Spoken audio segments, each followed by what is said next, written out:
Hey guys, what's up? Welcome back to the channel, Cynicalex. And now 2020 has had a ton of really good reworks for characters that are free to play and characters that are biometric selector only. And so I wanted to make a renewed list. I wanted to crack this chest open so you guys can see what I get here. 150 X-Gene bios for Angel, sure. But I wanted to make a renewed list of the best tier 2 selector characters, and this extends to biometric selector characters. So basically the list that I'm about to show you guys is basically any character that you can get here. And you know what? Venom just showed up for me. Venom is probably going to be on this list later this year when this update comes out, but this year has really been amazing for characters. Even at the bottom here, Black Widow and Hulk, two characters that got massive reworks this year, and there are dozens of others that have gotten reworks in one way or another. So I wanted to renew this list, but I do want to make an emphasis for free-to-play players and also for low-spending players. So let me show you the list. You'll recognize it if you've seen it before. This is the Tier 2 selector list now for October 2020. And essentially what I had before is I had the top 10 picks, and I intentionally chose characters that didn't need their uniforms to be good or don't have uniforms. So Iron Hammer, amazing choice. War Tiger, amazing choice. Morgan Le Fay, She-Hulk, Molten Man, Dr. Voodoo, Shuri, Hydro Man, Shadow Shell, Gorilla Man. You sort of get that. So those all those characters are still here. However, I've moved them down because we have a new reigning champion, of course, for the best bio selector / tier 2 selector. These are non-premium characters, and of course these are also characters that you don't get from very simplistic, very quick farming. Like, for example, as good as Black Widow is, you'd never use her for a bio selector because you get a free 6-star or tier 2 Black Widow just for doing the story mode, right? Same thing with Captain America. You get a free 6-star Captain Marvel from doing the legendary battle, Mysterio, War Machine, etc. So all of those characters, including the ones you can't use a tier 2 selector on, you can't use biometric selectors on,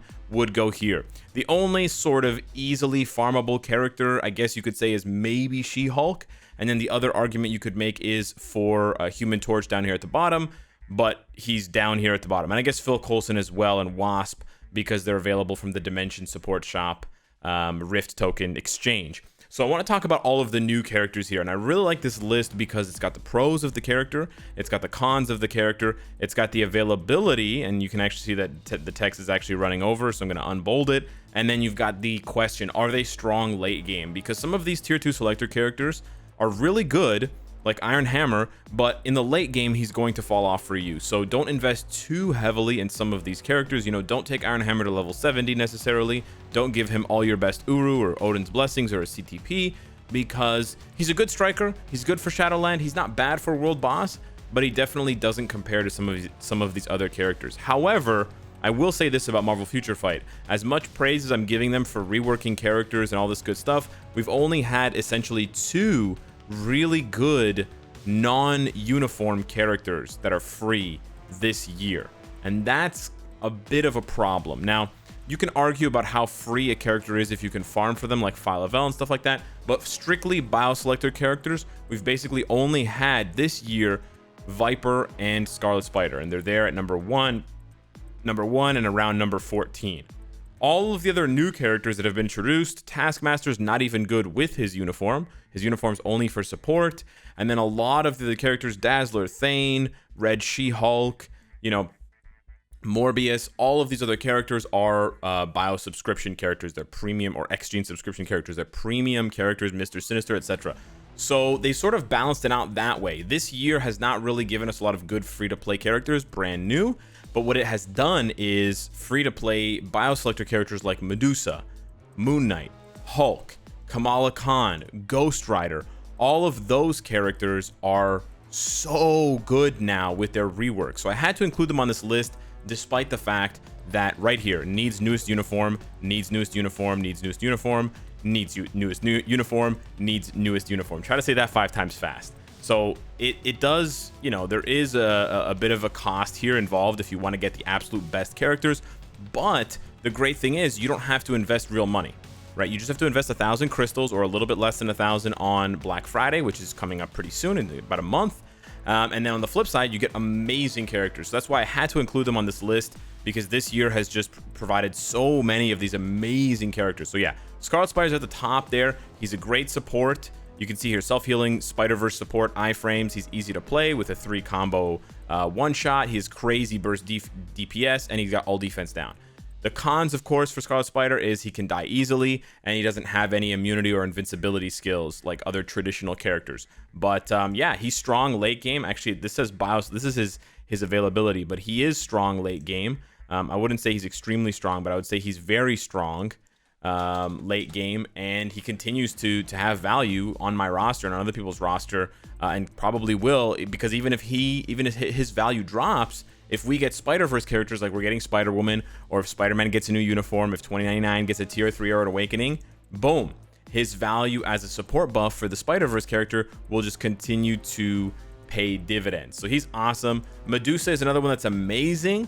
Now, I put Iron Hammer and War Tiger above the rest of them just because I didn't want to put all of the new Crystal uniform characters above these free-to-play, because for a brand new account, I sort of have to balance my advice, right? For a brand new account, using your bioselectors on Moon Knight is bad, because that means you're already guaranteeing that you're going to have to pay 1,000 crystals. So you're already reserving your first 1,000 crystals for the Mr. Knight uniform. If you don't get the Mr. Knight uniform, Moon Knight's terrible, absolutely terrible. And same goes for Hulk, same goes for Ghost Rider, and Kamala Khan, right? So you basically can't do that. You can't have that. And so because of that, for a brand new account, Iron Hammer and War Tiger and Scarlet Spider are better in value than Moon Knight. Now, why did I put Medusa over Moon Knight? Well, it basically just comes down to 2 things, or 3 things. One, Medusa has a really strong leadership for all universals, which is more valuable for a newer account than Moon Knight. She's got the support passive for all Inhumans, again, more valuable for your entire roster than Moon Knight. And then she also has all defense down as a striker, which Moon Knight does not have. So then she can become a striker for you to help you deal even more damage with your other 4 clears. So that's why Moon Knight may be better than Medusa overall if they're both completely maxed out, awakened, transcended, whatever. But Medusa has more overall value for your account than Moon Knight. Moon Knight is a singular character, but he's going to need support passives, he's going to need leaderships, he's going to need other characters to sort of set him up a little bit, whether it's for ABX or GBR or World Boss. And he can go higher than Medusa. He has a higher ceiling, but he doesn't have those support, leadership, passive buffs, etc. But they're basically the same otherwise. One-shot potential, self-healing, you know, they've got it all. They've really got it all. And then, of course, actually, the other benefit to Medusa is that her awakening is free to play, right? You need Kamala Khan, Black Bolt, and who's the last one? I don't think you need Thane. So yeah, I'm pretty sure, I can't remember Medusa's last character. Oh, Crystal, right? It's Crystal. So yeah, Medusa is more free-to-play friendly in that sense too. So Medusa's so good. But yeah, we got Moon Knight over here, just absolutely bonkers character. Even if you go free-to-play and you don't get Morbius, Moon Knight is still in the top 5 for the best tier 2 selector and bio selector characters, but you need to get his newest uniform. Hulk, very, very good, but you need to get him to tier 3. So he actually should be lower on this list than Ghost Rider, in my opinion, because he definitely needs to be tier 3 to shine, because he needs the HP. He needs a lot of HP to dominate. That's really what keys into his damage and his survivability. Ghost Rider, another absolutely amazing rework, completely bonkers. The only thing is he's a little bit harder to play with the long cooldowns, and then he also dies kind of easily. Now, this may not matter to more veteran players, but if you have low cooldown on your cards, if you have bad cards, that's going to negatively impact Ghost Rider's gameplay way more than other characters. This is not something that I think about a lot because I've had the same cards for years, but if you just, for whatever reason, you haven't gotten lucky and you have, let's say, a lot of all attack, a lot of physical energy attack, a lot of ignore defense, but you've only got 20% cooldown, you either have to give him a lot of cooldown, right? You either have to make sure you get those uniform options, make sure you get those Uru for him, or if he's not at 50%, if he's at 45 or lower, that's gonna really impact his gameplay.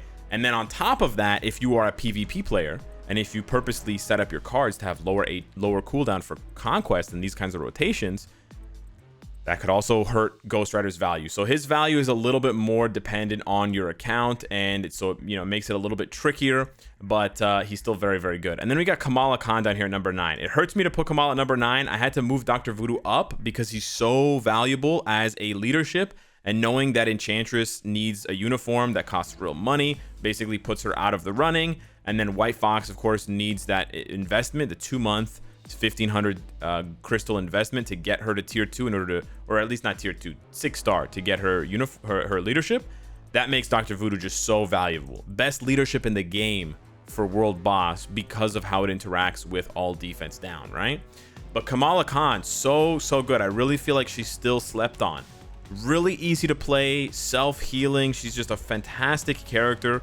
And, you know, she would help out your roster in so many ways, not just to, you know, obviously one physical damage world boss clear every single day, but then you've also got Shadowland and pretty much any other content you want to take her into. She may not do it very quickly, but she's going to be super easy to play and actually super fun to play as well. And then down here we have, I highlighted Venom just because he's gonna be, I mean, he's almost guaranteed to get a uniform and therefore increase his value exponentially.